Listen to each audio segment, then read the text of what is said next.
All right, as we were discussing before about forming an LLC or a corporation, um, biggest thing is liability. You do not want to lose everything you've ever worked for because you have a bad situation with a bad tenant. And it may not be their fault, but if you get sued, what are you going to do? You're going to lose everything. So look into an LLC, um, a single member LLC as a disregarded entity. And each state varies, so look into your state. Here in Georgia, real simple process. You can have a corporation set up in 3 days. Um, think of a good company name. And like I said before, you want to try to set up and you think of it, and a lot of people say to me, well, why do you have every property set up in a different LLC? Don't you have to pay your CPA more? And if you have a one large corporate or your main corporation, and you have an LLC, a disregarded entity, for each property you have with the your corporation as the owner, you do not have to pay your CPA for every property that you have because it's going to be filed under your large or your. When I say large, I don't mean as far as size, but your main company under that LLC. So you have your big company, you have your LLCs underneath it, owned by that big company. All right. So also, when you look at owning a company or an LLC, for liability, number one. All right. Number two, write-offs. For an example, I have ABC Incorporated that owns my properties. They're my property management company. All right. Well, I have 10 lawns that need to be cut. Well, let's start XYZ Lawn Service. Now, my XYZ Lawn Service is going to cut the lawns for my company. My company is going to pay my lawn service, and my company is also going to write it off. Well, the lawn service is owned by me. And there's legitimate ways to do this. I'm not saying trying to cheat the IRS. Don't do any of that stuff. But talk to your CPA about it. All right. Lawn service is one of them.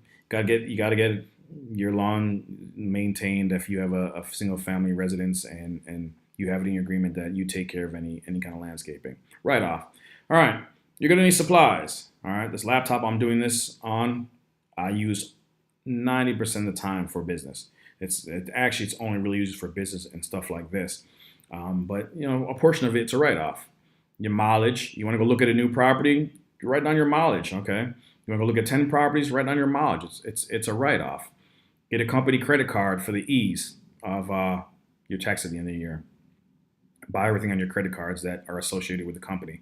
That way, at the end of the year, you go to your CPA, you bring them all the statements for the last 12 months of your checking account for your business and your credit card statements. That way, they can go through each one of them, and it makes not having to keep your receipts for all that, everything you buy. It makes it just easier for your CPA. Easier for your CPA, it means less money to pay your CPA. It's easier for you because you're not having to keep track of receipts for the next 12 months.